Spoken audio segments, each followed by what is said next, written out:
Allah karena anugerah-Mu di bulan April ini dengan penuh kuasa kebangkitan-Mu, kuasa-Mu yang memenuhi tempat ini. Kami siap mendengar firman-Mu. Hamba-Mu hanyalah alat-Mu, sembunyikan di balik kuasa salib-Mu, penuhi dengan hikmat, otoritas, wibawa ilahi. Hanya kebenaran firman Allah yang hamba sampaikan, dan setiap hati kami persiapkan sebagai tanah yang subur. Berfirmanlah Tuhan, jamah Roh Kudus. Kami bukan pendengar saja, tapi kami pelaku firman. Ada terobosan besar, dampak yang besar yang akan kami alami. Tutup bungkus tempat ini, segala perangkat yang kami gunakan, dan kami sepakat mematahkan segala kuasa yang mencoba menghalangi, dihancurkan oleh kuasa darah Kristus.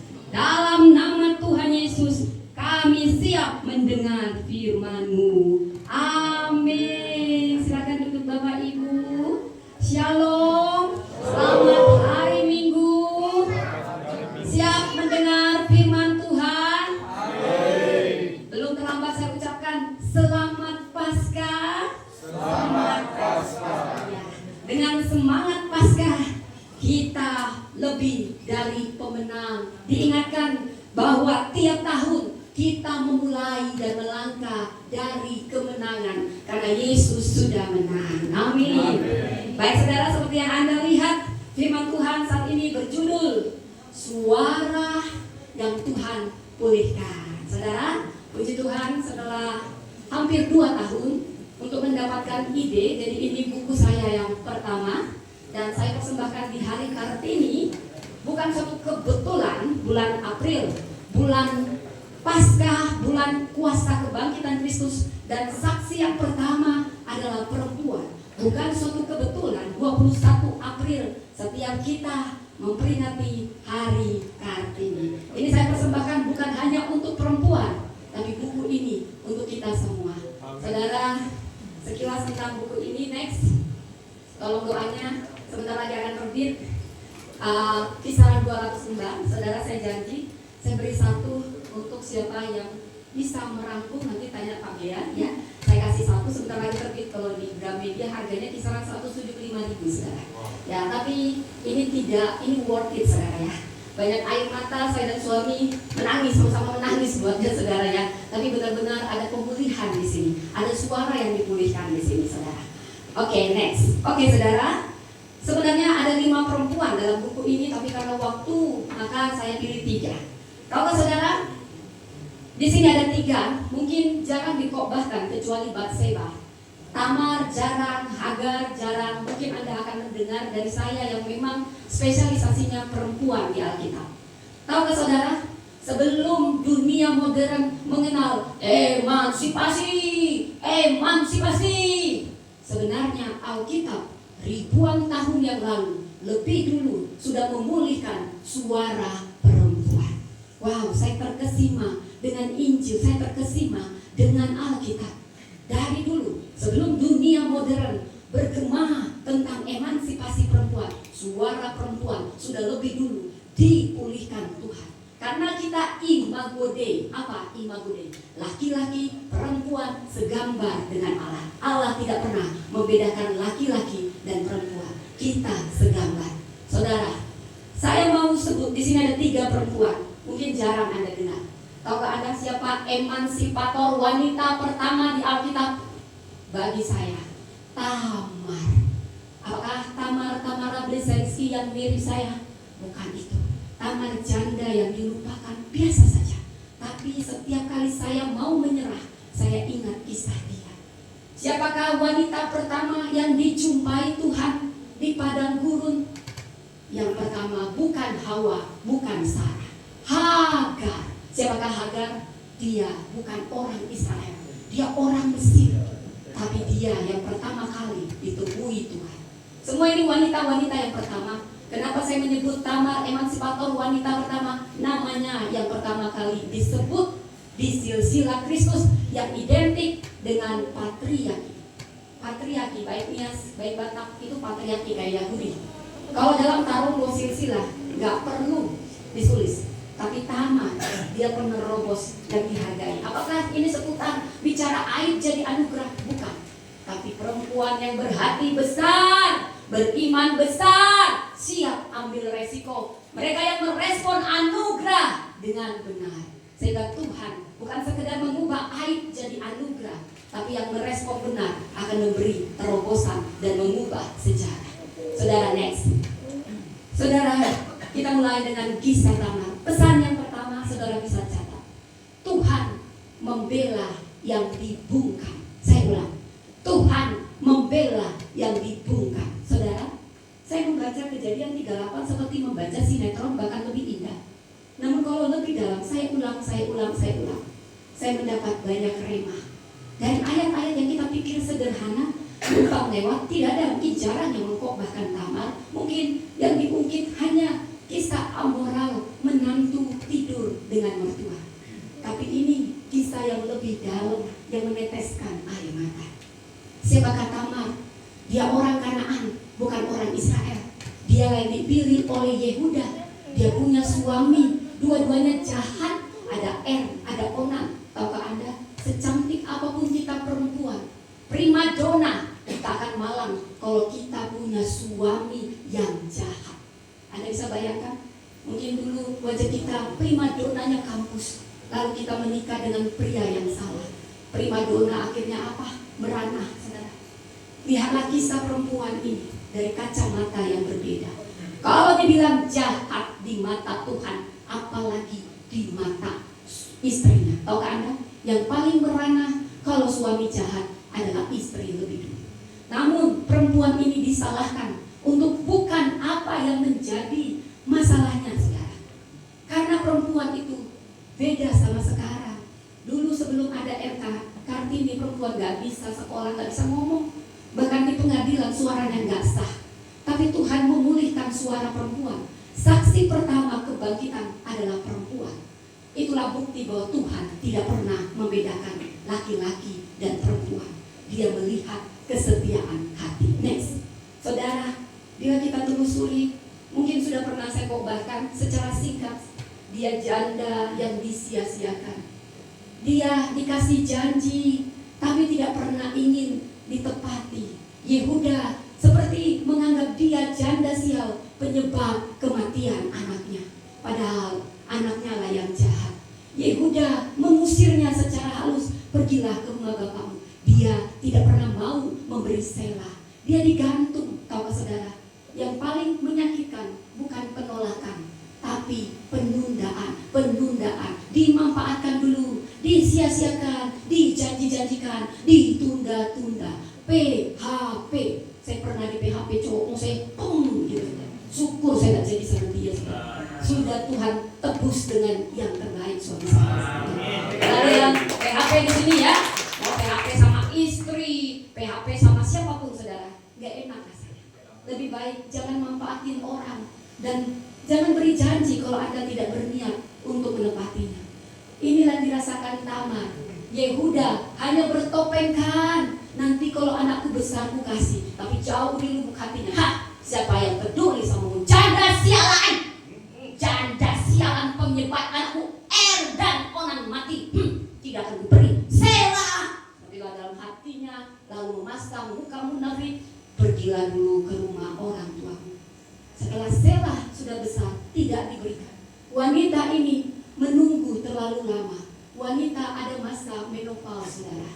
Wanita ini dimanfaatkan dulu. Saya tahu rasanya cuma dimanfaatkan, lalu disingkirkan pelan-pelan. Gak enak, saudara. Saya berjanji dalam pelayanan saya tidak akan pernah melakukan itu, saudara. Saya juga ingin ingatkan jangan PHP sama orang. Kalau Anda tidak mau beri, lebih baik Anda tolak, saudara.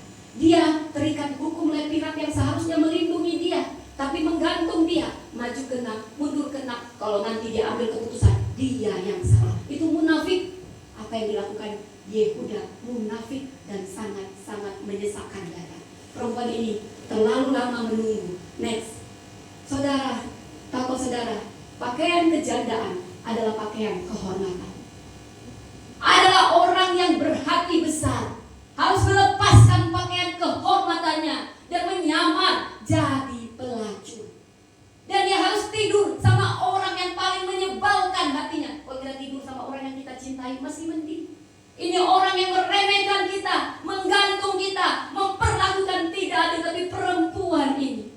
Mungkin orang berpikir amoral, amoral. Tapi saya akan membawa Anda pada ayat ini. Dia melepaskan pakaian kejandaannya. Kejadian 38 ayat 14. Maka ditanggalkannya pakaian kejandaan. Pakaian kejandaan adalah simbol kesetiaan perempuan. Ia bertelekung dan berselubung. Itulah orang-orang pelacur pada konteks zaman itu. Lalu dia pergi, duduk di pintu, masuk ke Enaim yang di jalan ke Timnah. Karena dilihatnya bahwa Sela telah besar, tapi tidak diberikan juga untuk dia jadi istrinya. Dan lihat ini, ketika Yehuda, si munafik itu, si tukang PHP itu, yang meremehkan janda ini, melihat perempuan ini, perempuan hanya baginya objek, saudara. Dia doyan wanita Kanaan, bukan wanita Israel. Tapi saya juga akan mengakui sisi dia nanti. Inilah titik balik transformasi Yehuda. Disangkanya Tamar menantunya itu pelacur, lalu dia ajak tidur. Karena saat itu, baca kisahnya, dia sudah jadi duda. Dia bisa menikah, tapi kita bisa lihat karakternya yang buruk, saudara. Saudara, saya bisa menangis dari hati perempuan ini. Janda yang menunggu terlalu lama, melepas kehormatan, duduk di pinggir jalan. Dia tahu resikonya dibakar, tapi dia dalam lubuk hatinya, aku tidak akan menyerah. Walau aku dilupakan, aku tolak untuk dilupakan. Aku tidak akan menyerah sampai tetes darah terakhir. Kalaupun aku mati, kalau aku hamil, biarlah aku mati dalam perjuangan. Wah saudara, next. Tamar ini punya ketekunan. Kalau Anda baca, dia gak pernah bersuara. Mungkin kalau aku yang jadi menantunya Yehuda, langsung banyak kali cincong. Yehuda, kamu tidak tahu begini. Kan perempuan bawel gitu ya. Nah, tapi dia tidak bersuara. Namun dia punya strategi. Saya tidak mau menghakimi dia, tapi saya juga tidak mau membenarkan untuk tidur dengan mertua ya saudara. Jangan pula dari sini Anda punya strategi untuk tidur dengan mertua. Tanya Roh Kudus ya saudara. Tapi saya ingin membawa kita untuk tidak mudah menghakimi suatu kondisi. Saya ingin membawa Anda, kenapa perempuan ini berani melakukan ini. Justru saya melihat dari kacamata bahwa dia perempuan yang berhati besar, beriman besar, dan siap ambil resiko. Dia dilupakan, tapi dia menolak untuk dilupakan. Dia bukan siapa-siapa, tapi dia tuken untuk memperoleh apa yang menjadi haknya. Ini hakku, aku tidak akan menyerah. Saudara, saya mau katakan, mungkin ada di antara Anda yang sedang hampir menyerah. Seorang diri membela perkara Anda. Saya mau bilang, Anda tidak seorang diri. Jangan pernah menyerah, jangan berputus asa. Mujizat Tuhan ada saat hati percaya. Next.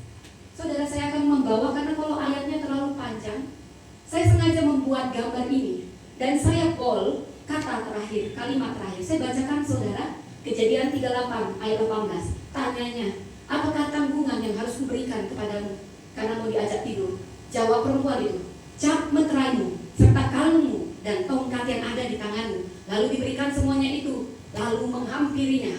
Jadi saya sengaja membuat ini, menghampirinya. Dan saya Paul, ini yang saya dapatkan rema. Perempuan itu mengandung darinya. Kalau saya pemainnya, saya pemain drama, saya sangat kritis dengan sutradara, saya akan protes. Tolong perkataan perempuan itu mengandung daripadanya ditempatkan di bagian akhir, jangan di sini. Apakah ini salah tulis?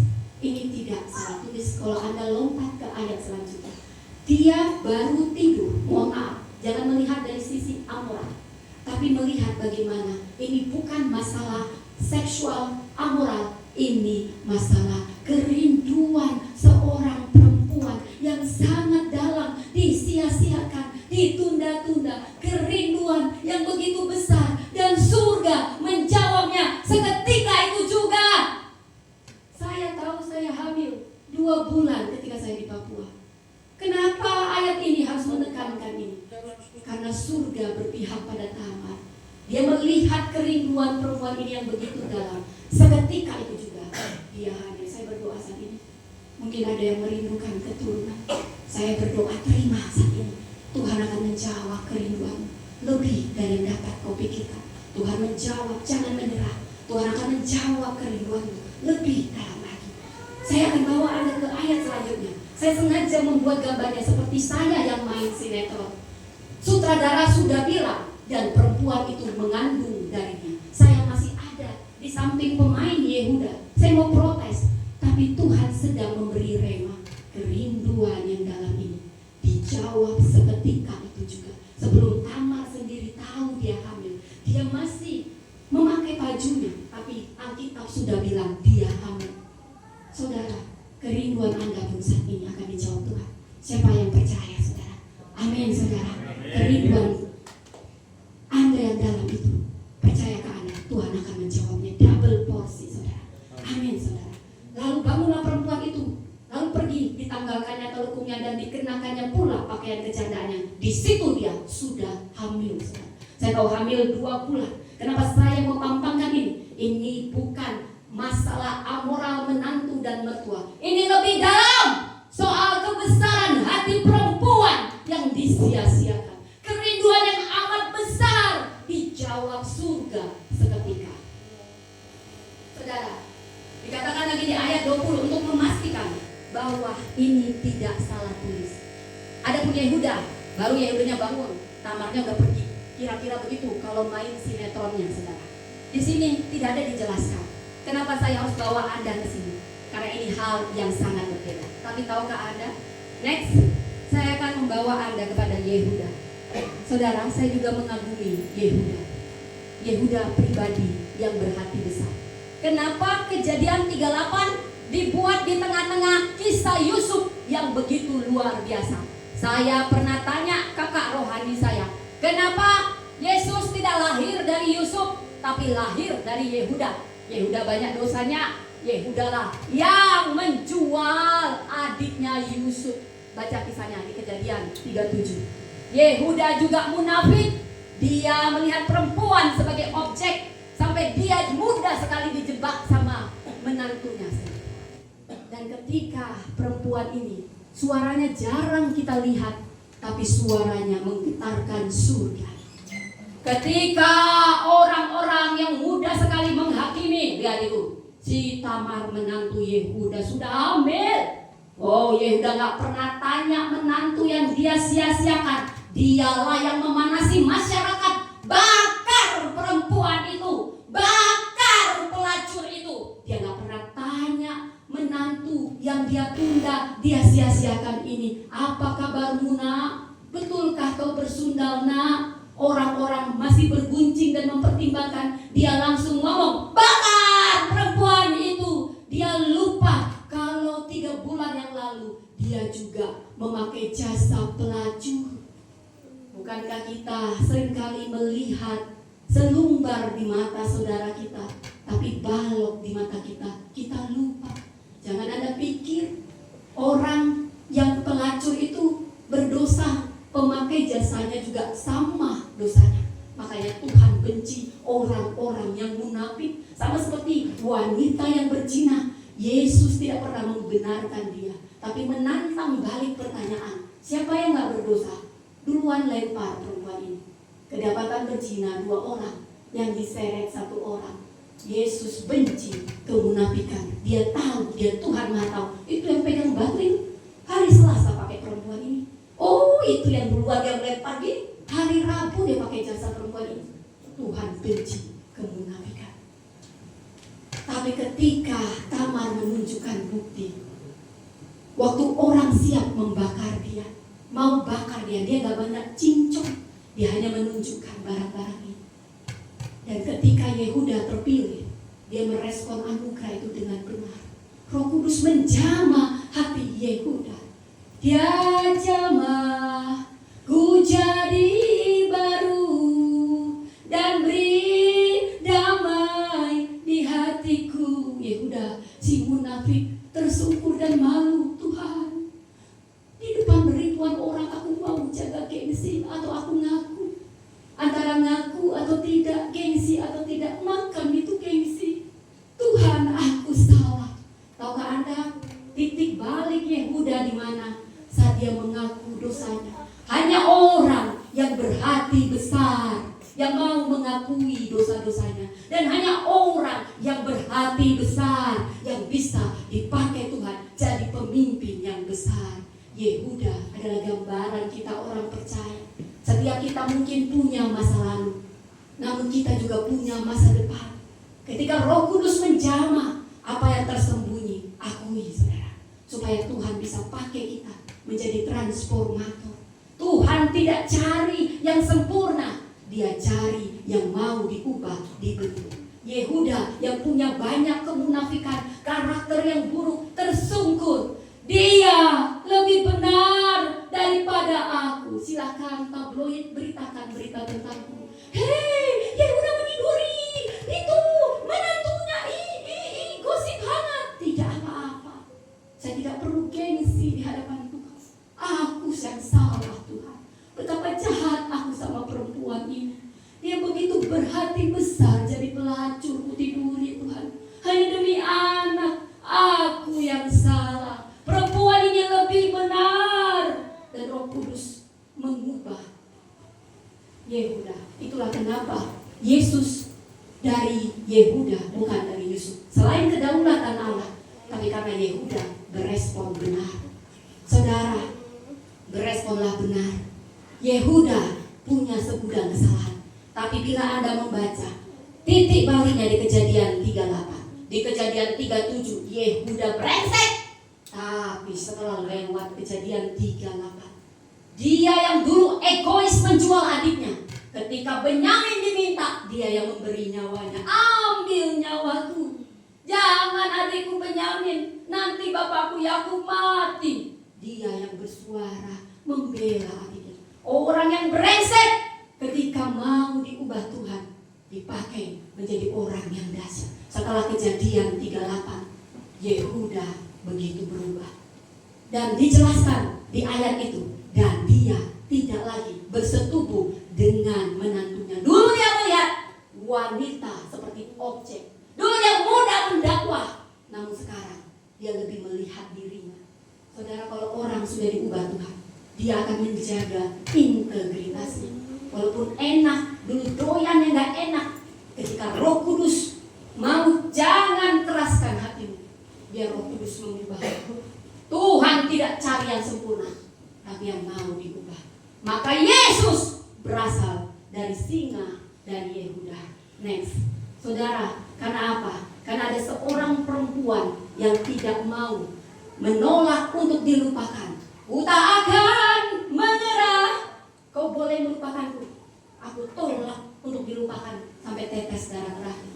Bahkan kalau bayinya saudara, dia hanya punya kerinduan yang dalam, beri aku anak Tuhan.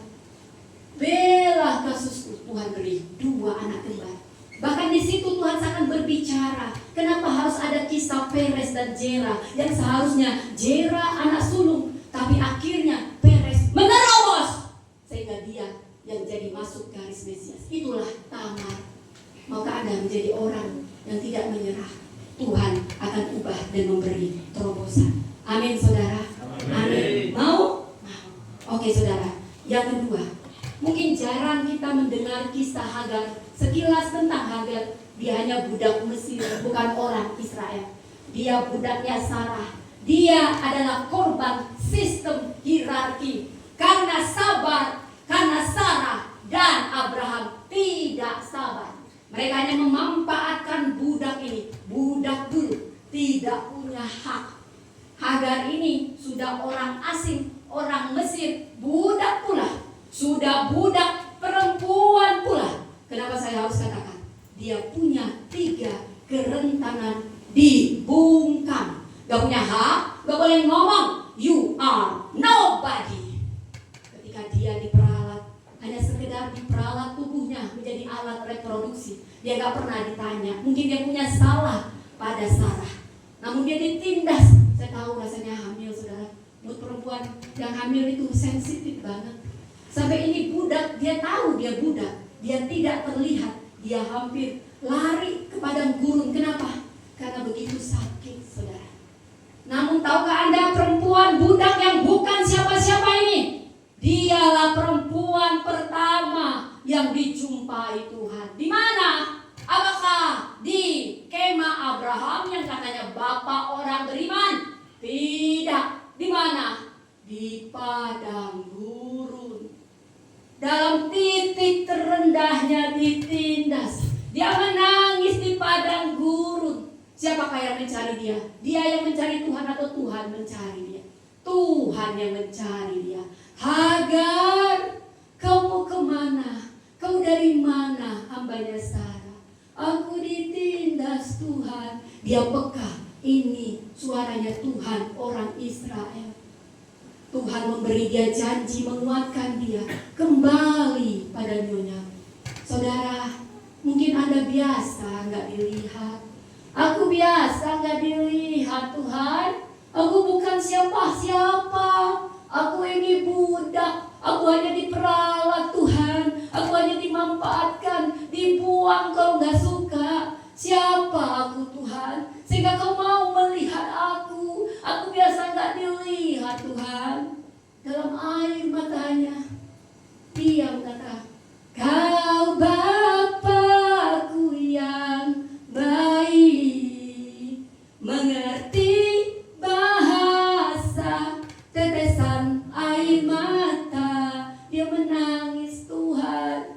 Aku biasa nggak dilihat, tapi kau Allah yang melihat aku. Terima kasih. Siapakah aku budak Mesir ini? Allah Israel yang menciptakan langit dan bumi menjumpai aku. Engkaulah El Roi. Dalam titik terendah kehancuran hatinya, dia memberi nama terindah kepada Allah Israel. Bukan perempuan Israel memberi nama, tapi perempuan Mesir yang dijamah Tuhan. Itulah bukti Tuhan kita maha tahu, maha adil. Dia tidak pernah membedakan orang.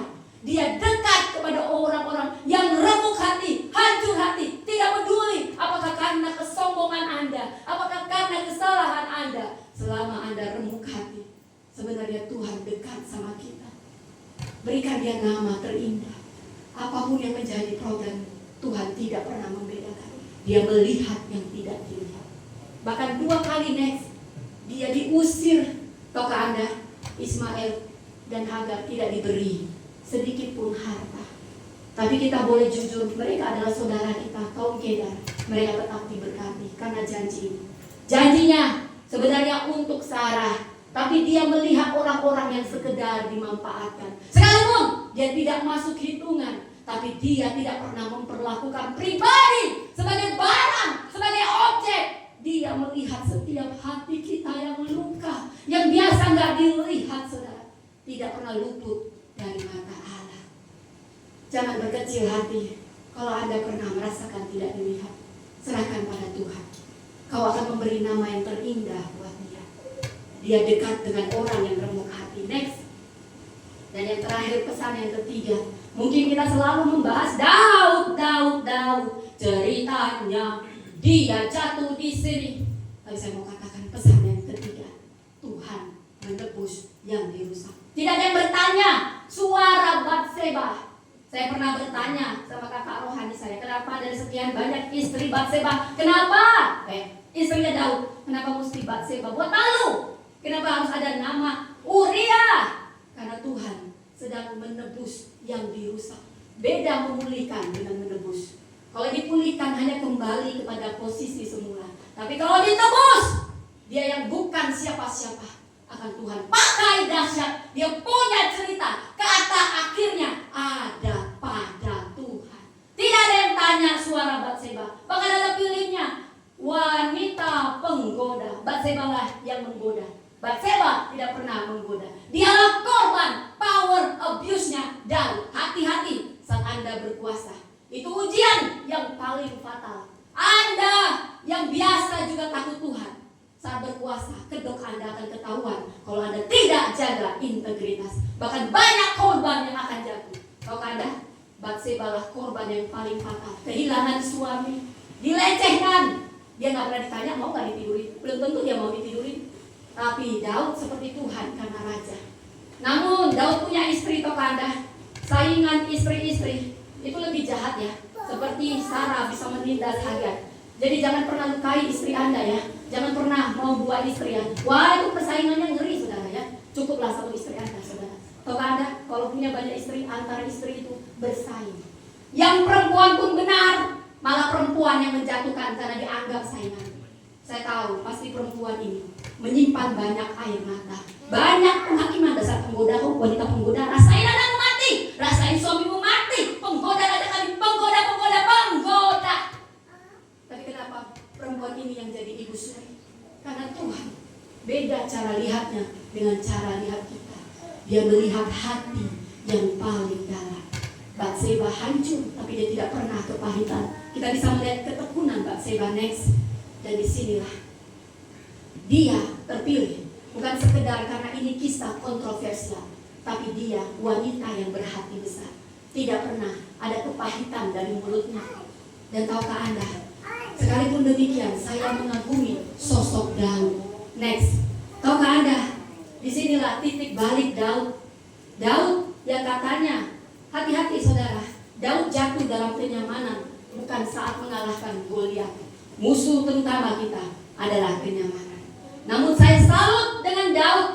Tidak semua orang berhati besar saat dikoreksi, kau salah Daud. Nathan cukup berani menegur seorang raja. Kalau Saul sudah dibunuh kau, diam kau Nathan, aku raja. Tapi Daud ini berhati besar. Itulah kenapa Tuhan berkenan. Dosanya lebih besar dari Saul.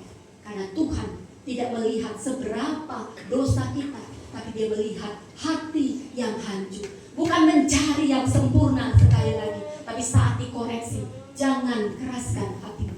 Tundukkan, aku salah Tuhan.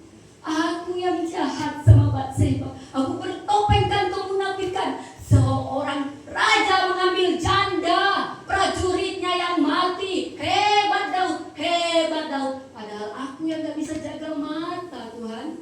Batseba jadi korban berlapis-lapis. Suaranya tidak pernah ditanya, tapi Tuhan menampung suara-suara yang dibungkam. Tuhan menebus suara yang ditutup. Saudara, tahukah Anda Mazmur 51 hadir setelah Daud mau dibentuk oleh Tuhan, dipulihkan kembali. Dikatakan, mungkin baca kalau Anda hancur hati, Anda bisa membaca Mazmur 51 ayat 12. Ciptakanlah hati yang bersih dalam diriku ya Allah. Saudara, next. Dari sini aku bisa menyimpulkan saudara, suara yang dibungkam akan dibela dan dipulihkan Tuhan. Anda yang biasa tidak terlihat, percayalah, Tuhan melihat. Yang dibungkam manusia tidak pernah hilang di hadapan Allah. Dia melihat, dia membela, dia menebus. Karena kita gambarnya. Ada providensianya. Apa itu providensianya? Selalu ada jalan keluar dan selalu ada pemulihan dalam kasih. Terima kasih, saya undang pemain musik. Saudara, kita berefleksi. Mungkin Anda adalah Tamar. Mungkin Anda tidak bisa ngomong. Saya ingin Anda jujur di hadapan Tuhan. Tuhan mengerti tiap tetesan air mata. Setengah suara kau Bapa yang baik, mengerti bahasa air mata. Saudara, saya bisa merasakan ada yang menahan kerinduan yang begitu dalam. Saya tahu di antara Anda tahu rasanya cuma sekedar dimanfaatkan, dibungkam gak bisa bicara. Saya tahu ada di antara Anda yang biasa merasa gak dilihat Tuhan. Aku bukan siapa-siapa Tuhan, tapi aku mau katakan Tuhan tidak pernah membedakan orang. Mungkin suaramu pernah dibungkam karena kau bukan siapa-siapa, tapi Tuhan melihat. Jangan menyerah saudara. Lawan ketidakadilan, sekalipun kau seorang diri, kau boleh menangis, Roh Kudus akan menuntunmu. Tuhan akan memulihkan segala sesuatu. Sekalipun kau hanya bisa menangis, Dia mengerti bahasa air mata. Kau Bapa yang baik. Saudara, angkat tanganmu, menangis kalau menangis, sampaikan kerinduan.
Hagar dan Batseba.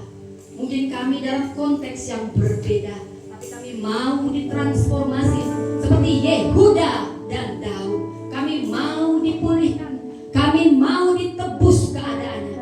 Terjadilah terobosan. Aku berdoa, siapapun yang punya kerinduan yang dalam seperti Tamar, merindukan keturunan, aku katakan dalam nama Tuhan Yesus, dijawab saat ini. Kerinduan ada, dijawab. Jangan menyerah, tetap minta sama Tuhan.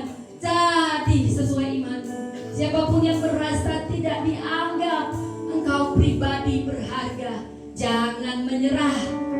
Terus maju, tegakkan keadilan. Surga akan memulihkan suara.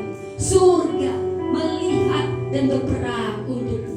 Dalam nama Tuhan Yesus, aku berdoa buat gereja ini. Ada pemulihan, ada transformasi, ada jawaban tiap kerinduan. Dalam nama Tuhan Yesus. Amin. Demikian firman Tuhan. Tuhan memberkati. Terima kasih kepada hambanya Ibu Friskila yang sudah menyampaikan kebenaran firman Tuhan yang sangat memberkati kita. Sekali lagi yang